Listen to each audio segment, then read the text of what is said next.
terhormat Ibu Kepala Bidang SD, yang saya hormati Ibu Ketua KKKS Gugus Limalosi, yang saya hormati Bapak Ibu Kepala Sekolah di Gugus Limalosi, dan yang saya hormati pula Bapak Ibu Guru di Gugus Limalosi.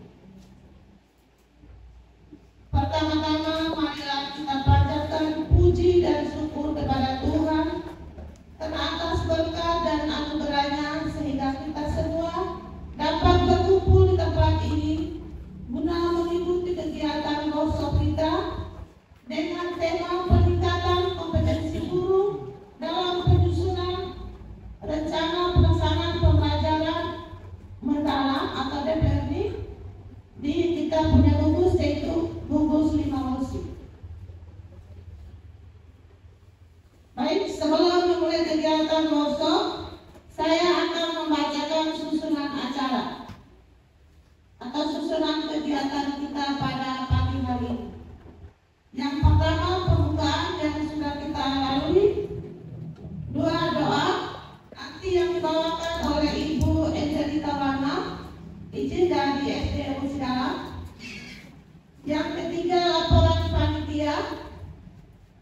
Yang keempat, sambutan dari Ibu Kepala Bidang Dasar SD sekaligus membuka kegiatan workshop kita pada pagi hari ini. 5, pemaparan materi, dan ke-6, penutup. Baik, kita masuk acara selanjutnya, yaitu doa. Mohon kesediaan dari Ibu Angelita untuk pimpin kita dalam doa.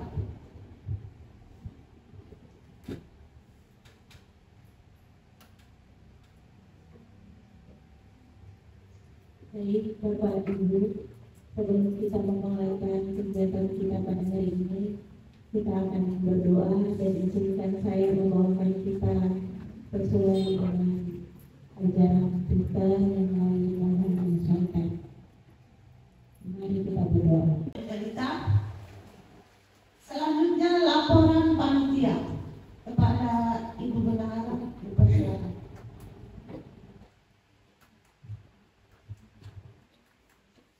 Selamat pagi untuk kita semua. Salam sejahtera. Baik, saya akan membacakan rincian dana bantuan dari Perda kepada kita gugus 5 sebagai berikut. Rincian pengeluaran KKJ Gugus Limalosi tahun 2025 tanggal 3 Mei 2025. 1. Pembuatan spanduk kegiatan 1-2 100.000. Untuk pemateri 1 orang 1 juta. Untuk dinas 2 orang 250, total 500.000. Transport peserta 121 orang kali 100 kali 10.000 jadi 1.210.000. Pembayaran petugas kebersihan 1 orang 100.000. Pembelian kwitansi 1 buah 5.000. Snack peserta dan pemateri 124 orang 992.000. Makan siang peserta 122, per kotak 35.000, 4.270.000. Makan siang pemateri dan dinas 2 orang, per kotak 40.000. 2 orang 80.000. Pembelian aqua botol sedang 3 15.000. Pembelian aqua gelas karton 4 27.000. Total 108.000. Pembelian sendok plastik untuk makan siang 2 pak berisi 150 buah 28.000. Untuk panitia 8 orang 1.592.000. Pengeluaran total 10 juta. Jadi uang yang diberikan oleh dinas bantuan Pemda 10 juta dipakai untuk kegiatan KKG di hari ini. Jadi tidak ada saldo, saldonya nihil. Demikian laporan pengeluaran dana KKG tanggal 3 Mei 2020. Kepada Ibu waktu dan tempat saya persilakan.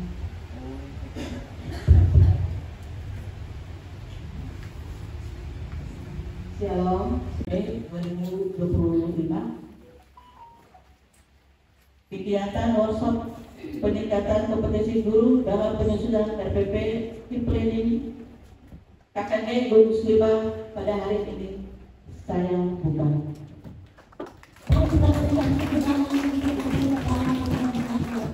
Terima kasih. Shalom. Assalamualaikum warahmatullahi wabarakatuh. Terima kasih kepada Ibu Kepala Bidang SD yang sudah memberikan arahan sekaligus membuka kegiatan workshop kita pada pagi hari ini. Acara selanjutnya yaitu pemaparan materi. Kepada Ibu Pemateri, waktu dan tempat silakan.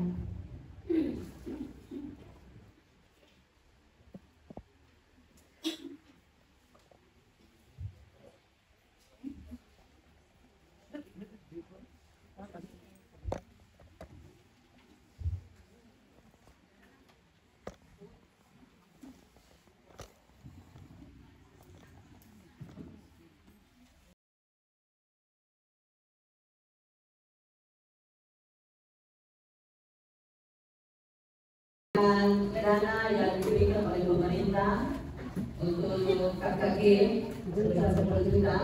Jadi saya harap dana ini tidak menjadi sia-sia. Kalau dulu kita datang dulu dengar, kalau kita pulang maghrib atau pulang kalau asik saja ini kita.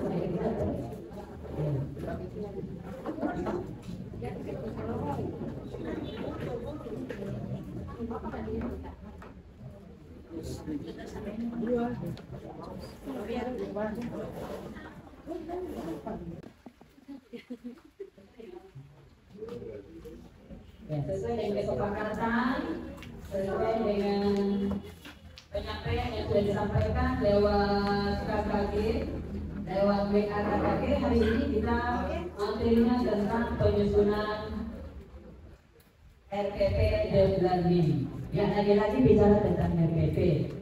Tadi Ibu kami sudah mengawali bahasan tentang RPP. Ternyata RPP itu apa? Rencana, pelaksanaan, rencana. Namanya juga rencana. Berarti ada sesuatu yang direncanakan. Sudah dilakukan? Sudah. Sudah? Sudah dilakukan. Oke, tepuk tangan untuk kita semua. Ya. RPP dari tahun ke tahun sebenarnya bukan lagi RPP-nya itu saja. Cuma ada penambahan sedikit yang membuat guru-guru langsung apalagi nih yang ini belum keren, ada lagi yang baru. Ini bahasa kita saja ya. Yang lama saja berubah dan yang baru. Tapi apapun itu teman-teman, karena kita adalah guru, jadi kita tidak bisa menutup diri, kita tidak bisa menutup mata, kita tidak bisa menutup telinga untuk tidak terlihat, tidak mendengar perkembangan-perkembangan yang ada. Atau ada di antara kita yang sudah Amerika sudah, saya begini saja. Ada seperti itu? Ada kan? Di depan kita melihat itu di depan ini yang mulai. Ya. Tugas kita sebagai guru itu adalah melaksanakan lima apa? Lima apa? 5M. Kenapa 5M?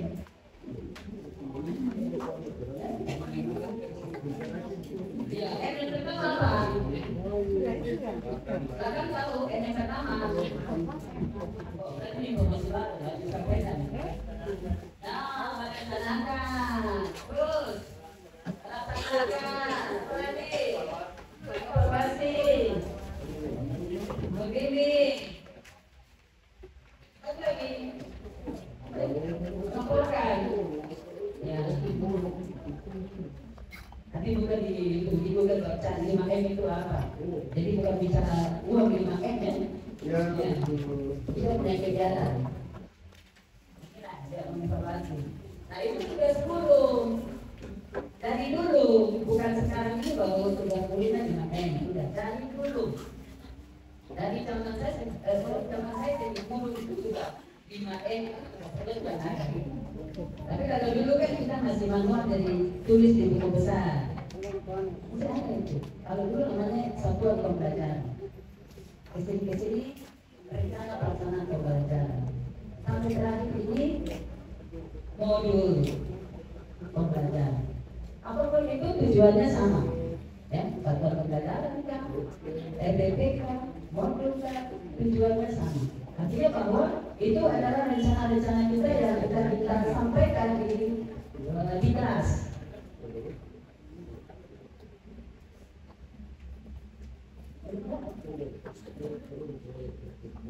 Itu penting.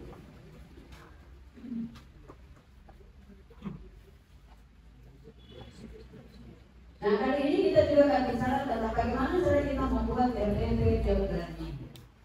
Job learning itu makanan apa itu? Ada yang tahu? Job learning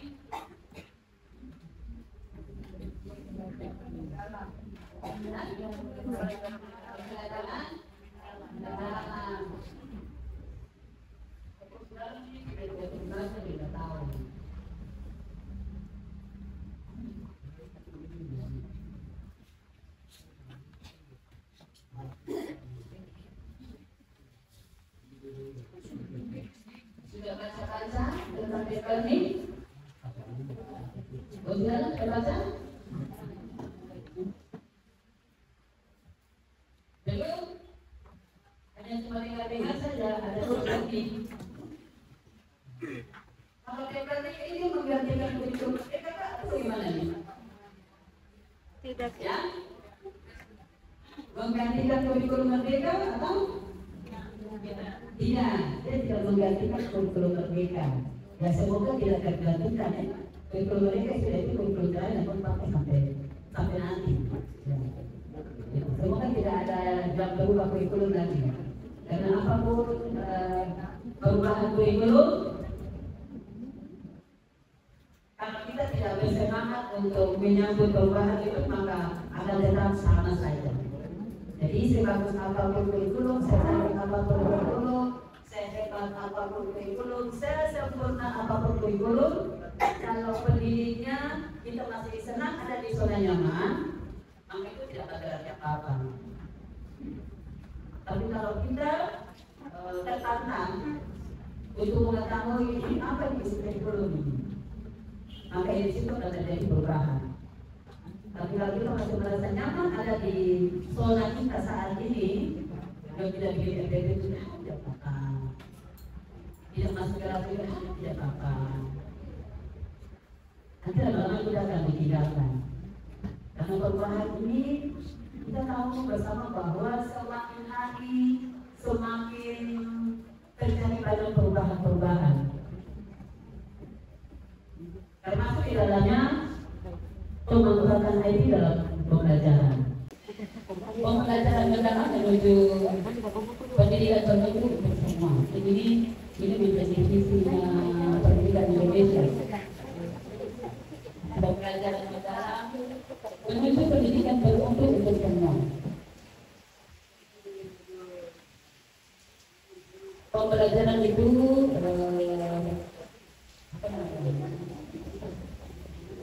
ajaran deep learning.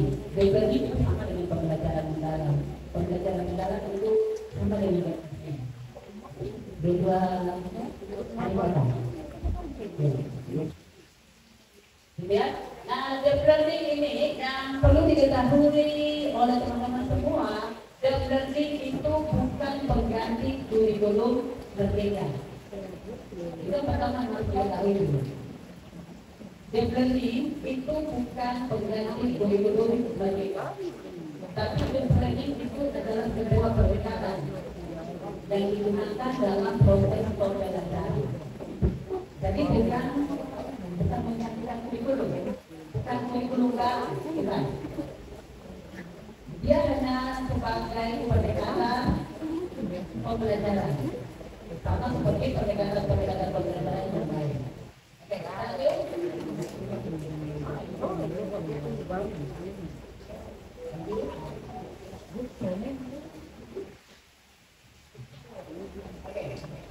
Nah, kenapa harus ada deep learning? Kenapa harus ada pembelajaran mendalam? Apakah pembelajaran yang sudah kita lakukan di hari-hari sebelumnya itu apakah tidak termasuk deep learning atau itu sudah termasuk deep learning? Nanti setelah mempelajari hal ini baru Bapak Ibu, oh ternyata kemarin itu sudah deep learning gitu. Tapi kan saya tidak tahu itu namanya apa. Ya. Nah, kenapa harus ada deep learning? Ada beberapa alasan mengapa deep learning ini harus ada. Harus ada dalam pembelajaran. Yang pertama itu adalah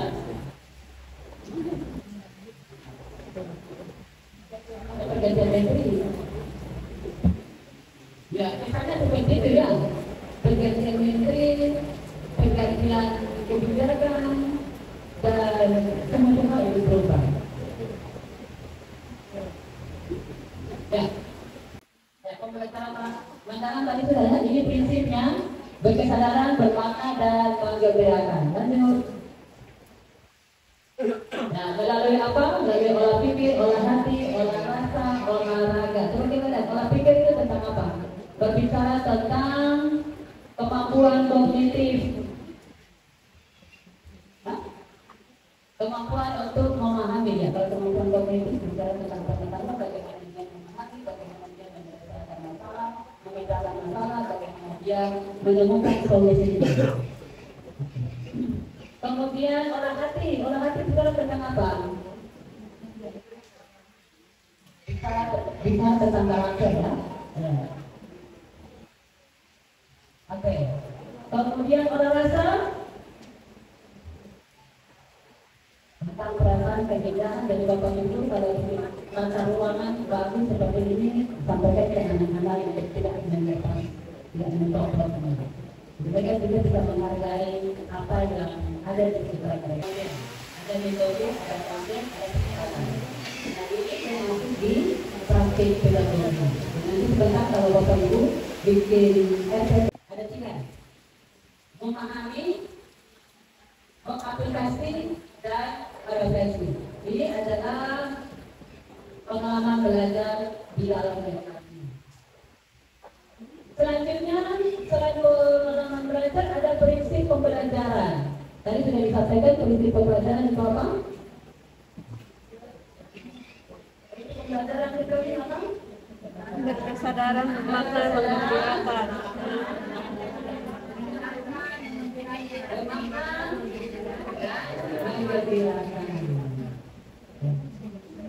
Oke, kemudian di dalam lingkaran putih itu adalah dimensi profil lulusannya.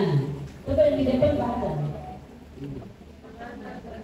Keimanan dan ketakwaan kepada Tuhan yang Maha Esa. Yang kedua, kewarganegaraan. Yang ketiga, kreativitas, Yang keempat, kemandirian. Yang lima, komunikasi, terus kekuatan, kolaborasi, dan penalaran kritis. Penalaran kritis. Jadi dari enam profil itu ada yang diterapkan dari 8. Itu kesehatan dengan komunikasi. Ada yang hanya diksinya saja yang berubah. Kalau kemarin di Forum Pancasila gotong royong, sekarang kolaborasi. Kemudian apa? Kemandirian. Kalau yang kemarin hanya mandiri ya, hanya mandiri. Dan sekarang ditambah kemandirian.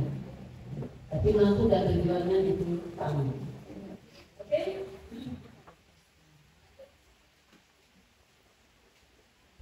Ini adalah dimensi prosedurusan, silakan dibuka dan dibaca. Jadi yang di depan ini sudah pada buka ini sudah kita kan ada bisa berapa tidak materinya. Bisa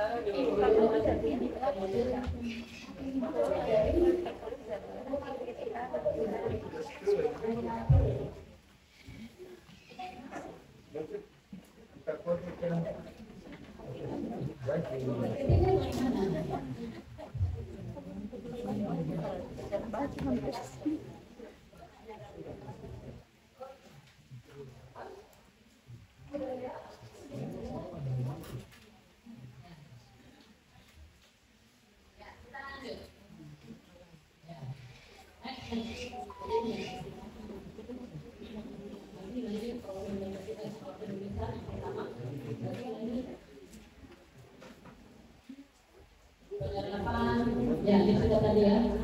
Oke, lanjut. Jaga prinsipnya. Ini adalah pengalaman belajar.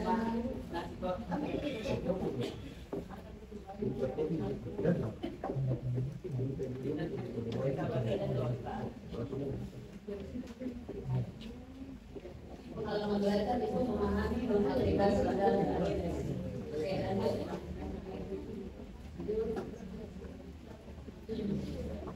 Dari perencanaan pembelajaran.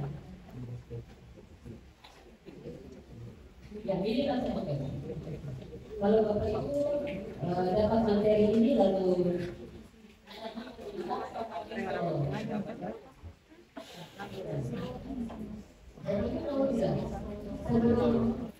taxonomy kita pakai untuk membuat tujuan pembelajaran. Tahu? Taxonomy apa saja? Belum.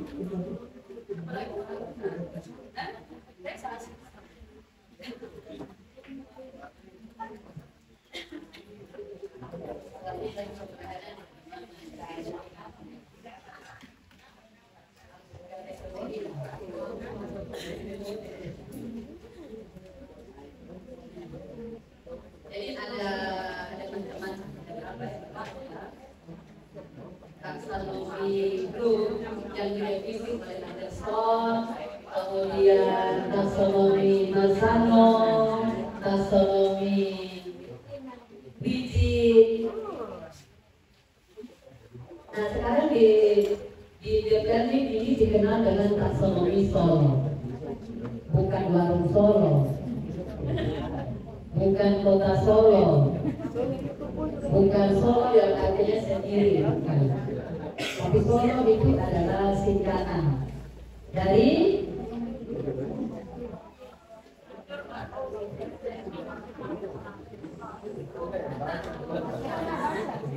yang guru bahasa Inggris membaca, mana guru bahasa Inggris?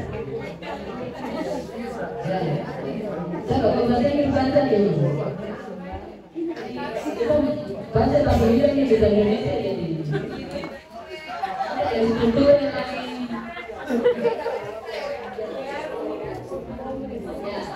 Struktur of the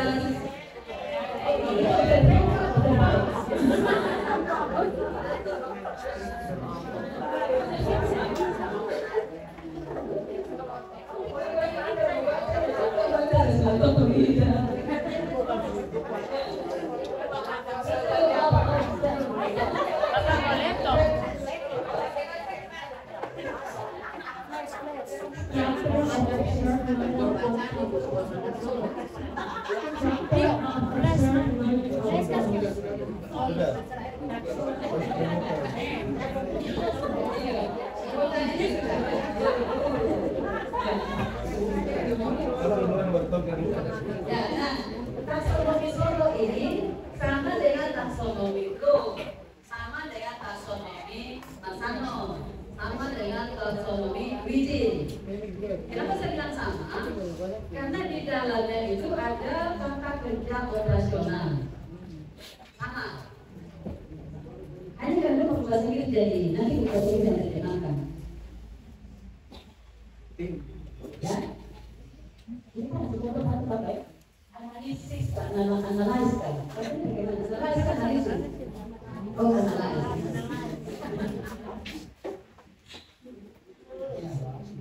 Di taksonomi Solo itu ada yang namanya analis.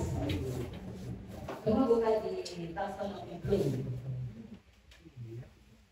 Taksonomi Bloom itu nanti bicara tentang analisis. Sama toh? Cuma yang ini pakai bahasa Inggris. Kalau kita bahasa Inggris silakan pakai bahasa Inggris. Yang pakai bahasa Inggris kan pakai bahasa Inggris. Kita yang Indonesia pakai Indonesia. Jadi sama. Ini adalah kumpulan tata kerja operasional yang entah mungkin disarankan atau diperkenalkan di dalam pembelajaran DPR ini. Bahwa selain taksonomi yang tadi sudah disebutkan, ternyata ada satu lagi taksonomi, yaitu taksonomi Solo. Namun entah nanti taksonomi Solo atau Adesol atau Wijin atau Masano, kita gunakan salah satunya itu tidak apa-apa. Dan seperti tadi, taksonomi Solo, analis itu juga ada di yang ada di Bloom, analisis itu sama. Ya, cuma yang dimunculkan di sini dari dipakai. Tujuan penggunaannya sama. Tata kerja operasional.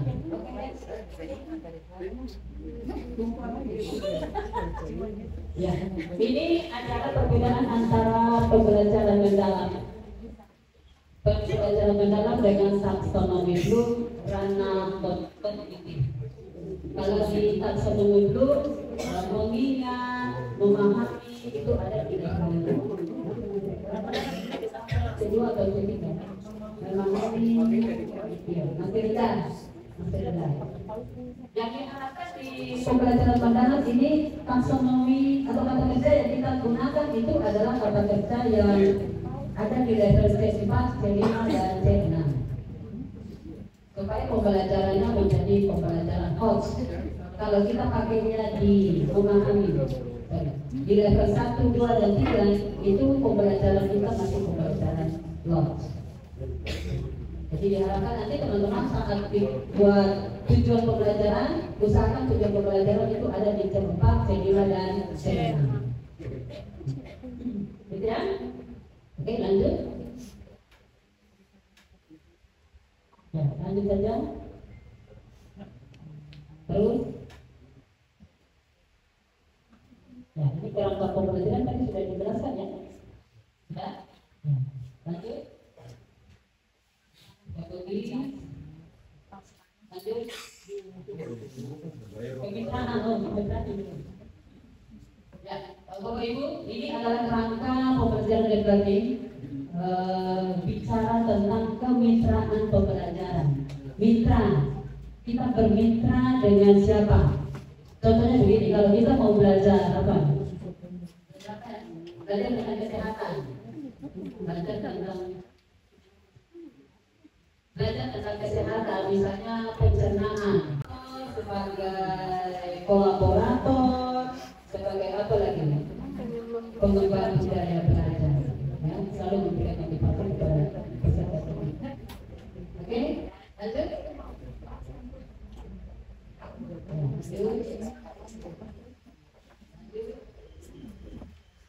Oke, kita coba di poin keempat, implementasi pembelajaran mendalam. Oke, ada perencanaan, ada pelaksanaan, dan ada asesmen. Sama seperti yang sudah. Ada pelaksanaan, ada perencanaan, ada pelaksanaan, dan ada asesmen. Oke, perencanaan itu apa? Kita merencanakan pembelajaran yang mau diadakan esok hari. Pelaksanaannya berarti apa yang sudah kita rencanakan dilaksanakan atau diterapkan juga. Kemudian ini ada asesmen. Seperti biasa ya. Oke, lanjut.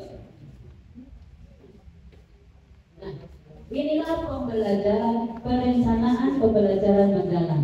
Yang pertama itu ada identifikasi. Yang kedua itu ada desain pembelajaran. Yang ketiga ada pengalaman belajar. Yang keempat itu ada asesmen. Oke, prinsip pembelajaran dengan pengalaman belajar. Itu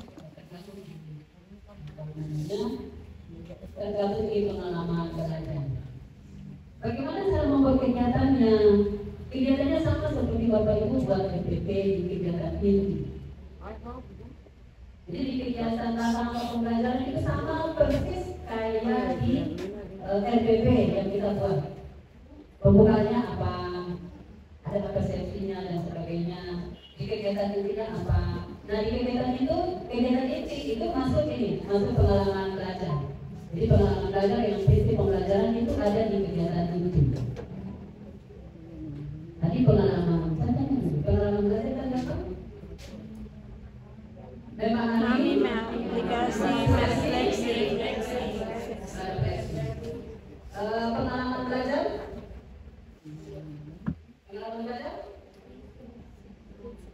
Oh, prinsip pembelajaran.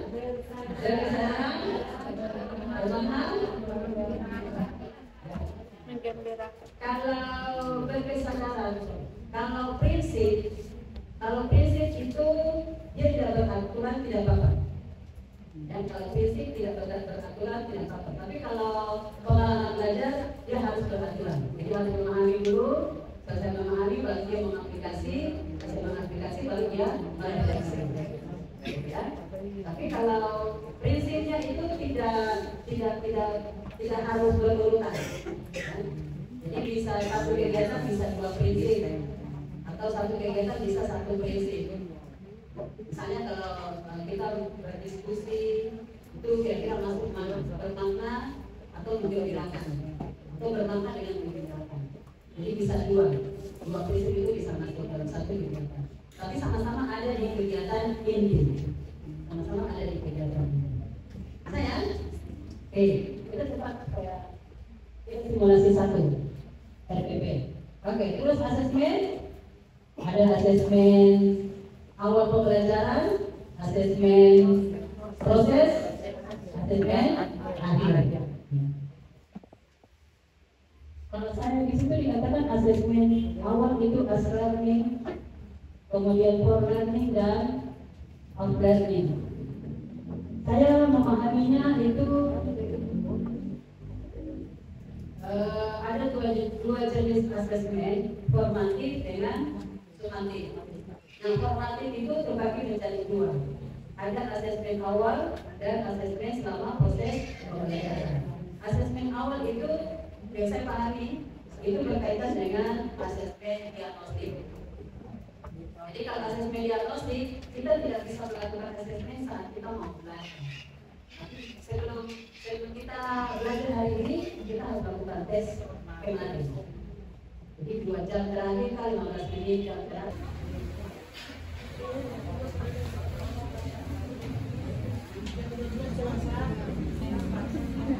Bulan jam 4 sudah. Iya, di langkah official ya Ibu ya. Nah, kami tampilkan langkah officialnya di bagian ya di sini mengaplikasi. Ini sudah langkah official ini. Yang ketiga.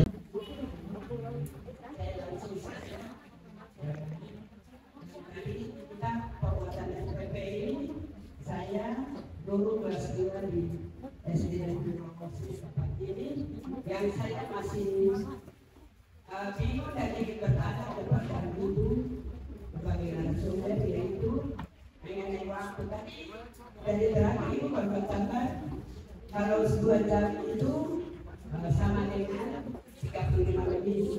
Di sini yang saya masih belum paham tentang waktu atau alokasi waktunya. Biasa saya bikin RPP itu contoh pelajaran bahasa Indonesia.